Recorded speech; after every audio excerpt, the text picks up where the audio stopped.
Hi students. आज की इस वीडियो में मैं आपको बताऊंगा हरियाणा बोर्ड क्लास 11 हिंदी व्याकरण और यहाँ पे इसके इम्पोर्टेंट क्वेश्चन आंसर आपको कराने वाला हूँ। पूरी ग्रामर कंप्लीट ग्रामर में से क्या क्या आपका आने वाला है वो सारी चीज़ें आज इस वीडियो में क्लियर हो जाएंगी और कैसे क्वेश्चंस आपके आते हैं वो भी आपको समझ आ जाएंगे। चलो शुरू करते हैं। मैं हूं अजय और आप देख रहे हैं सीसीएल क्लास। लेकिन वीडियो शुरू करने से पहले आपको बता देता हूं, अगर आपको क्लास 11 के बाकी सब्जेक्ट की वीडियोस भी देखनी है तो डिस्क्रिप्शन में पहला ही लिंक है, प्लेलिस्ट का लिंक है, वहां से बाकी की सारी वीडियोस उस प्लेलिस्ट के अंदर आपको मिल जाएंगी। अगर आपको ये सारा कुछ लिखा हुआ चाहिए तो गूगल पे सर्च करना सीसीएल चैप्टर लिख के, और ये जो है एक वेबसाइट आएगी cclchapter.com। इसके इंपॉर्टेंट क्वेश्चन के सेक्शन में जाके तुम बाकी के सारे सब्जेक्ट के मतलब सभी सब्जेक्ट के इंपॉर्टेंट क्वेश्चन देख सकते हो क्लास 11 के, ठीक है, हरियाणा बोर्ड के। ये पूरी वेबसाइट पे और प्रीवियस ईयर पेपर भी मिल जाएंगे हरियाणा बोर्ड के इसी वेबसाइट पे, तो जरूर से चेकआउट कर लेना। डिस्क्रिप्शन में इसका भी लिंक दे दूंगा सुविधा के लिए, और भी कई सारे लिंक होते हैं डिस्क्रिप्शन में, खोल के पढ़ लिया करो, ठीक है। अब शुरू करते हैं व्याकरण को। व्याकरण का पहले समझा देता हूँ व्याकरण कैसे आएगी, क्या आएगा, ठीक है। व्याकरण आएगी आपकी 10 मार्क्स की। 10 मार्क्स के अंदर क्या होएगा, मतलब आपने जो टॉपिक्स पढ़े हैं, टॉपिक बहुत सारे हैं, पढ़ रहे होंगे, पता नहीं क्या क्या पढ़ा दिया टीचर्स ने, बट जो भी है तीन ही टॉपिक आपके एग्जाम्स में आते हैं, संधि, समास और वाक्य शोधन। कितने? 3 टॉपिक। अब बोलोगे 10 नंबर कैसे आएंगे, देखो 2 नंबर की आती है संधि, 2 नंबर का आता है समास और 2 नंबर का आता है वाक्य शोधन। अरे ये तो 6 ही हुए, 4 कहाँ चले गए।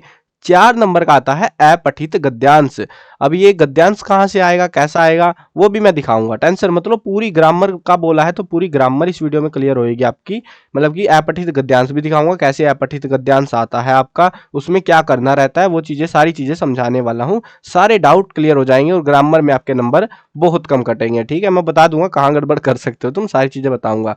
पहले तो देखो, पहले हम टॉपिक करते हैं संधि वाला, संधि विच्छेद या फिर संधि कीजिए। अब देखो संधि विच्छेद कुछ रिसेंट ईयर्स में देखने को मिल रही है हमको। संधि करनी आए या संधि विच्छेद, डेफिनेशन नहीं आएगी कि भाई सवर संधि किसे कहते हैं, व्यंजन संधि किसे कहते हैं, ये कुछ नहीं पूछेंगे। सीधा पूछेंगे संधि विच्छेद कर दो या संधि करो, शब्द दे दिए जाएंगे उनके पास, संधि और संधि विच्छेद तुमको करने आने चाहिए, ठीक है। जैसे मनोरथ हो गया, और यहाँ पे प्रत्युत्तर, मनोज्ञ, मध्वाचार्य, महोस्द, नयन, नयनचित, अरे कोमा आना चाहिए था यहाँ पे शायद, चित, हाँ कोमा आएगा, नयन चित प्लस मय बही, बही है प्लस मुख, तो ये यहाँ पे कोमा था बस, ठीक है। तो ये एरर हो जाती है कभी कभार।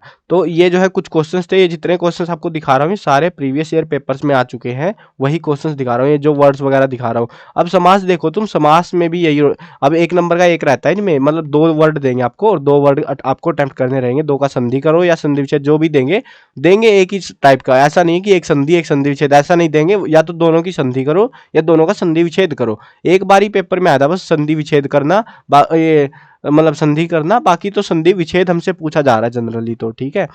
अब दूसरा आता है विग्रह करके समास का नाम लिखिए। इसमें भी 2 क्वेश्चंस दिए जाते हैं, मतलब 2 शब्द दे दिए जाते हैं, हमें 2 चीजें बतानी होती है। पहले तो इसका विग्रह करना है, मतलब कि उसको क्या कहते हैं, उसके बाद उसके समास, कौन सा समास है उसमें, वो हमको बताना है।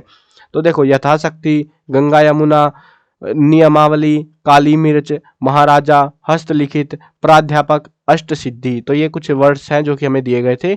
उसके बाद आता है वाक्य शोधन। वाक्य शोधन का मतलब होता है वाक्य को शुद्ध कीजिए, कुछ गड़बड़ियां होती है वाक्य में और वो आपको सही करना रहता है। 1 नंबर का एक रहता है ये, और 2 दिए जाते हैं आपको, तो 2 ही देंगे और 2 के 2 आपको ठीक करने पड़ेंगे। अगर आपको वाक्य शोधन में मतलब ऐसे ऑप्शनल नहीं आता एडिशनल की हाँ 3 दे दिए 2 करने हैं, वो चीजें नहीं मिलेंगी आपको, 2 ही देंगे और 2 ही करने हैं आपको।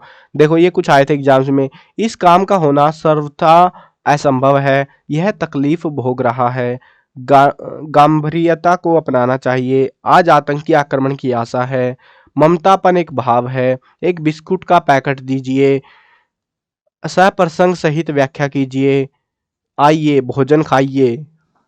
चलो अब देखो यहाँ पे आप बोलोगे भाई ये एमसीक्यू कहाँ से टपक गए मतलब तुम तो बोल रहे थे ऐसे आएंगे। देखो जैसा ऊपर दिखाया है संधि और वो चीजें वो वैसी की वैसी ही आएंगी, बट ये थे एडिशनल एमसीक्यूज। अब की बार देखो, अब की बार एमसीक्यू आने की उम्मीद मुझे कम ही है, बट जो भी प्रीवियस ईयर जो क्वेश्चन है मैं आपको दिखा रहा हूँ 17 से लेके 22 तक के दिखा रहा हूँ, ठीक है। वैसे तो बाकी वीडियोज में भी बता दे रहा हूँ मैं आपको, साफ स्पष्ट क्लियर चीजें बता देना बढ़िया रहता है ना।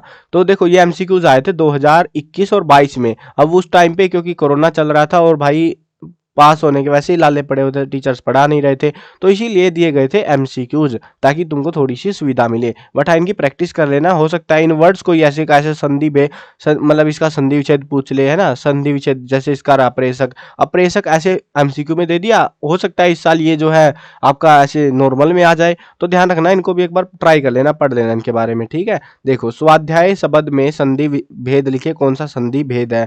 अब ये संधि भेद आता नहीं है, वैसे पढ़ लेना, क्योंकि भरोसा नहीं है भाई, एमसीक्यू भी दे दे, बट उम्मीदें मुझे बहुत कम है, ये भी बता दे रहा हूँ तुमको, उम्मीदें बहुत कम है। बहुत कम का मतलब है कि 1% ही चांस है कि एमसीक्यू देंगे आपको व्याकरण में, नहीं तो देते नहीं है ये। चलो अगला देखते हैं, प्रेषक शब्द का सही संधि विच्छेद क्या है। तो प्र प्लस एसक, एसक ईसक क्या होगा, जिससे ए बनेगा। तो आपको संधि का पता होना चाहिए, रूल पता होंगे तो तुम कर लोगे इनको। तो ये वाला कर लेना। ऊपर वाला थोड़ा वेला सा क्वेश्चन है, वागजाल शब्द में कौन सी संधि है, संधि का नाम बताना है, ये भी शायद पूछे ना पूछे। दीर्घ संधि, विसर्ग, व्यंजन, वृद्धि, जो भी है पता कर लेना। रजोगुण शब्द का सही संधि विच्छेद छाटिए, तो ये आप कर लेना। रजोगुण का रज प्लस गुण होता है शायद से, मुझे मेरे हिसाब से ये वाला होता है, जहां तक मुझे अंदाजा है, ठीक है। अंदाजा ही मार रहा हूँ, क्योंकि भाई मेरे को संधि विच्छेद के रूल याद करे हुए, पता नहीं कब पढ़ाए थे टीचर्स ने मुझे, तो तुक्का तुक्का बता रहा हूँ। तो आप अपना देख लेना आंसर सही से। क्या है ये, जगमंडल, जगनमंडल शब्द का संधि विच्छेद क्या है। जगनमंडल का जगत प्लस मंडल होता होगा शायद, कुछ ऐसा ही। चलो देख लेना जो भी है आपका। अन्याय शब्द में कौन सी संधि है, यण संधि। देखो, जब जिसमें ये पूछ रहे हैं ना, जिन एमसीक्यूज में कौन सी संधि है, टाइप पूछ रहे हैं, यण, वृद्धि, फलाना, ढिमक्का, तो वो वाले को आप चाहो तो स्किप कर लेना, बट उसका संधि विच्छेद जरूर कर लेना उस शब्द का, ठीक है। ये ध्यान रखना, तुम संधि विच्छेद पूछ सकते हैं उसमें से, तो वो शब्द कर लेना तुम, बस संधि और संधि विच्छेद करने तुमको आने चाहिए। वैसे ही शिरोमणि शब्द में कौन सी संधि है। योग्यता अनुसार शब्द में कौन सा समास है। तो ये तो करने हैं आपको, समास वाले सारे करने हैं, क्योंकि आपको विग्रह भी करना आना चाहिए और समास का नाम भी बताना है। तो ये सारे करने हैं आपको समास वाले क्वेश्चन। योग्यता अनुसार में कौन सा समास है, योग्यता के अनुसार, ऐसा कुछ बनता है इसका। शरीर व्यापी शब्द का सही विग्रह क्या है। शरीर की व्याप्ति, शरीर द्वारा व्याप्त, शरीर को व्यापार हुआ, शरीर के लिए व्याप्त, ऐसी चीजें हैं। त्रिकूट शब्द में कौन सा समास है। दुग्ध धवल शब्द में कौन सा समास है। ये मैं काट के वैसे वहीं लिख देता तो अच्छा सा लगता मेरे को, लेकिन आप इनको भी कर लेना, मैं अलग से प्रोवाइड कर दे रहा हूँ, ताकि आपको पता लगे कि एमसीक्यूज आते हैं, मतलब आए हैं जो, वो कैसे आए हैं। हथ हथ घड़ी समस्त पद का उचित विग्रह क्या है। निकम्मा शब्द में कौन सा समास है। विद्यारतन में कौन सा समास है। केशवार्जुन किस समास भेद से जुड़ा है। मनोज समस्त पद का सही विग्रह क्या है। अब यहाँ पे कुछ वाक्य शुद्ध वाले आते हैं, मतलब 3 ही टॉपिक आते हैं आपके पास में, वाक्य शुद्ध, संधि और समास, ठीक है ना, फालतू कुछ नहीं आता। और जो मैं अपठित गद्यांश की बात कर रहा था वो लास्ट में दिखाऊंगा आपको, वो कैसा था वो समझाऊंगा भी कैसे करना है, ठीक है ना। तो वो फ्री के नंबर है भाई, वो 4 नंबर फ्री के बट रहे हैं। व्याकरण पढ़ोगे ना पढ़ोगे, 10 नंबर में से 4 नंबर तुम ले आओगे व्याकरण में, बिना टेंशन के। चलो देखो तुम, क्या है इसमें, निम्नलिखित में से कौन सा वाक्य शुद्ध है, अच्छा है, मतलब उसने कपड़े डाल लिए हैं, उसने कपड़े डाल रखे हैं, उसने कपड़े पहन लिए हैं, उसने, इनमें से कोई नहीं, तो कौन सा सही है वो बताना है। अब निम्नलिखित वाक्य में सही विकल्प कौन सा है। यह एक गहरी समस्या है, यह एक अगाध समस्या है, गंभीर समस्या है, यह एक श्रृंगारबीज समस्या है, तो कौन सा सही है। वैसे ही जो है हमको 2 और दिए गए, मैंने उसका धन्यवाद किया, मैंने उन्हें धन्यवाद दिया, मैंने उनको धन्यवाद किया, मैंने उनके लिए धन्यवाद किया। तो ऐसे जो है आपको सही विकल्प पता होना चाहिए, मतलब वैसे भी सही शुद्ध करना है वो एक ही चीज होती है। वर्तनी की दृष्टि से शुद्ध विकल्प छांटिए। गंभीर्य दुर्लभ है, मेरा भविष्य उज्जवल है, यह रचना अलंकारिक है, ये दवाइयाँ अच्छी हैं। तो ये थे टोटल क्वेश्चंस इसमें से, जो कि 3 टॉपिक्स में से आपके एग्जाम्स में आ रहे हैं। ग्रामर टोटल इतनी ही है, व्याकरण आपकी। अब देखते हैं आपका कि अपठित गद्यांश कैसा आता है, ठीक है। तो अपठित गद्यांश, देखो ये सारा कुछ मैं वेबसाइट से पढ़ा रहा हूँ, और इसीलिए मैं बोलता हूँ कि भाई वेबसाइट पे सारा कुछ लिखा हुआ है। तो वेबसाइट जब खोलोगे ना, तो ऐसा आएगा, ऊपर मेन्यूज क्लोज मिलेंगे इनके तुमको, तो इंपॉर्टेंट क्वेश्चन में जाना, आपको मिल जाएगा, ठीक है। देखो सैंपल पेपर वगैरह भी है यहाँ पे, प्रीवियस ईयर क्वेश्चन पेपर भी है, क्वेश्चन पेपर डिजाइन पड़े हुए हैं। 11th के ये सैंपल पेपर, 10th 12th के ये सिर्फ, ठीक है। और क्वेश्चन पेपर्स पड़े हुए हैं प्रीवियस ईयर के, ई बुक्स वगैरह भी पढ़ी है, नैतिक शिक्षा वगैरह किसी को चाहिए हो तो, ठीक है।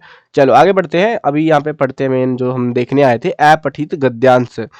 अब देखो अपठित गद्यांश आता है 4 नंबर का, 1 नंबर का एक क्वेश्चन। क्वेश्चन कैसा आता है ये देखो तुम, आपको एक पहरा दिया जाता है, और उस पहरे के बिहाफ पे पहरा पढ़ो, और उसके बिहाफ पे आपको उत्तर देने होते हैं, समझ गए।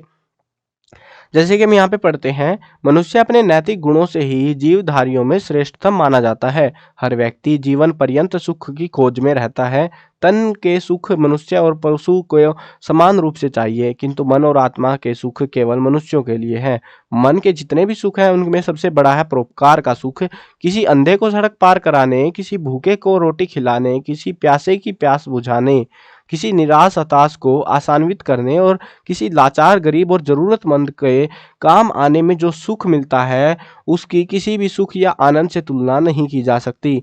अपने लिए तो दुनिया के सभी प्राणी जीते हैं, पर जब हम अपने जीवन को दूसरों के लिए अर्पित कर देते हैं तो हमारा जीवन धन्य हो जाता है, परम धन्य हो जाएगा तुम्हारा जीवन। अब देखो क्वेश्चंस इस ऐसा सा कुछ पैरा देंगे आपको, रैंडम पैरा देंगे। 3-4 पैरे मैंने लिख भी रखे हैं वेबसाइट के ऊपर, अगर आप चाहो तो चेकआउट कर सकते हो। अब देखो यहाँ पे ये जो है ना 3-4 जो पैरे जो दिखा रहा हूँ ये पेपरों में ही आए हुए हैं, तो वहीं से लाए गए हैं ये, ठीक है ना। ऐसा नहीं है कि मैंने अपने पास से कुछ भी चिपका दिया तुमको, पेपरों वाले ही पैरे हैं ये, प्रीवियस ईयर पेपर्स में आए हुए हैं। अब देखो तो यहाँ पे क्वेश्चन कैसे आ रहे हैं, अपनी किन विशेषताओं के कारण मनुष्य सभी प्राणियों में सर्वश्रेष्ठ माना जाता है। तो किस लिए, अपने नैतिक गुणों के लिए जो है सभी प्राणियों में श्रेष्ठ माना जाता है। बस यहाँ पे लिख रखा है भाई, जैसे हम इंग्लिश में करते हैं ना वैसे ही है ये, सेम टू सेम। मनुष्य और पशु के सुखों में क्या भिन्नता है, क्या मनुष्य और, तो तन के सुख मनुष्य और पशु में समान रूप से चाहिए, परंतु आत्मा और मन, ये पूरा यहाँ तक का आपको लिखना पड़ेगा। तो देखो परोपकार के कुछ उदाहरण प्रस्तुत कीजिए। परोपकार के उदाहरण जैसे भूखे को रोटी खिलाना, प्यासे को प्यास बुझाना, हिताश हुताश, ये 2-4 चिपका रखे इन्होंने, वही लिख देने हैं।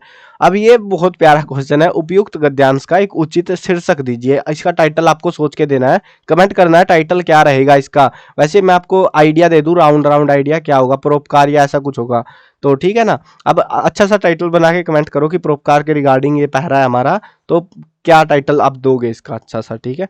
चलो अगला पैरा देखो, वैसे सारे पैरे नहीं कराने वाला मैं जस्ट लास्ट में क्वेश्चन दिखाने वाला हूँ। जरूरी नहीं है कि हर बार आपसे पैरा का जो है टाइटल पूछा जाए। प्रकृति की सबसे अच्छी रचना क्या है, तो इसमें से ही कोई क्वेश्चन मिलेगा। तो देखो प्रकृति विज्ञान की सर्वोच्च रचना का नाम है मानवीय अंतकरण, तो ये रचना है। तो जीवन की जटिलता, ये सारे क्वेश्चन आपको इसी पहरे में से मिलेंगे। आपको पहरे अटेम्प्ट करने आने चाहिए, जैसे हिंदी में करते हैं वैसे ही, जैसे इंग्लिश में करते हैं वैसे ही आपके बिल्कुल सेम टू सेम है। 4 नंबर के और 4 नंबर आप ला सकते हो। देखो यहाँ पे पूछा है गद्यांश का शीर्षक। शीर्षक बनाना कोई मुश्किल काम नहीं होता यार, बहुत आसान होता है। कुछ भी रख दो तुम उससे मिलता जुलता कुछ भी नाम रख दो, कोई जरूरी नहीं है कि तुम्हारा गलत होगा आंसर। बहुत सारे स्टूडेंट इसमें बहुत डाउट रहता है कि गद्यांश का शीर्षक क्या रखे, अगर हमने जो लिखा वो गलत हुआ तो। भाई तुम, बात हो रही है यहाँ पे लड़ाई की, आतंकवाद की, और तुम कह रहे हो प्रकृति प्रेमी, तो भाई वो टाइटल मैच नहीं करते ना, वो दिक्कत हो जाती है। अब तुम लिख दो ऐसा सा मिलता जुलता टाइटल, आराम से बढ़िया से बिल्कुल नंबर देंगे टीचर्स तुमको, 1 नंबर का रहेगा ये भी। तो ज्यादातर केसेज में आ रहा है, देखो ये यहाँ पे भी आया गद्यांश का शीर्षक लिखिए। तो गद्यांश के शीर्षक आपको बनाने आने चाहिए, बहुत आसान होता है। बस टाइटल पढ़ो और आपको शीर्षक बन जाएगा। देखो जैसे इसका ही बनाना है, मान लो मेरे को, भारतीय किसान सीधा साधा जीवन यापन करते हैं, तो इसमें क्या माथाफोड़ी करने, किसान के बारे में बताएंगे। फैशन, चकाचौंध, चमक दमक, फलाना डिमक्का से दूर है, भीतर बाहर एक होता है, चरित्र दोहरा नहीं होता, धरती की छाती को अपने परिश्रम के जल से सींचता है। तो भारतीय किसान, देखो इसमें से पूरा पढ़ के क्या लग रहा है हमको, भारतीय किसान और उसके जीवन के बारे में बता रहे हैं। तो टाइटल क्या रखोगे तुम, यही लिख दो, भारतीय किसान, भारतीय किसान और जीवन, बस ये लिख दो टाइटल। बहुत प्यारा सा टाइटल, कुछ फालतू माथाफोड़ी करनी ही क्यों हमको। जो भी टॉपिक ये पहरा सा देंगे उसके हिसाब से ही आपको कर देना है, और वैसा सही टाइटल मिलता जुलता सा बना के रख देना है। नंबर नहीं कटते इन चीजों में, ठीक है। तो 4 नंबर यहाँ से मिल जाएंगे, बट ग्रामर आपको करनी पड़ेगी। 3 ही टॉपिक है, संधि, समास और वाक्य शुद्ध, उसके फालतू टॉपिक करने की हमको कोई जरूरत नहीं है, ठीक है ना। बाकी मतलब ग्रामर से कुछ नहीं आता, आपका कुछ भी नहीं आता, आज तक नहीं आया। तो यही आते हैं 3 टॉपिक और आपका एक पहरा, ठीक है। तो अच्छे से कर लेना इनको। चलो मिलते हैं नई वीडियो में, बाय बाय। और हाँ, सब्सक्राइब नहीं कर रखा यार तुम में से कुछ स्टूडेंट ने, सब्सक्राइब भी कर दो यार, क्योंकि अगर वीडियो मैं प्रोवाइड कराऊंगा और आपको टाइम से नहीं पता लगेगी तो गड़बड़ हो जाएगी ना फिर। तो चेकआउट कर लेना, सब्सक्राइब कर लेना, ताकि पता लगता रहे टाइम से वीडियो। और चैनल खोल के भी देख लिया करो, कुछ कई बार क्या होता है कई सारी वीडियो अपलोड कर देता हूँ मैं एकदम से, तो क्योंकि टाइम नहीं मिलता ना यार, इतनी सारी वीडियो बनाने में बहुत टाइम लग जाता है। फिर अब अपलोड ऐसा तो है नहीं, मैं इंतजार कर रहा हूँ 1 घंटा बीतेगा तब दूसरी वीडियो लॉन्च करूंगा। मैं तो एक साथ सारी अपलोड कर देता हूँ, पब्लिश कर देता हूँ। आपकी ड्यूटी है, आप चेकआउट करो कि भाई आपकी क्लास की वीडियो आई है उनमें या नहीं आई है, ठीक है ना। तो वो देख लिया करो आप, ठीक है। मिलते हैं नई वीडियो में, बाय बाय।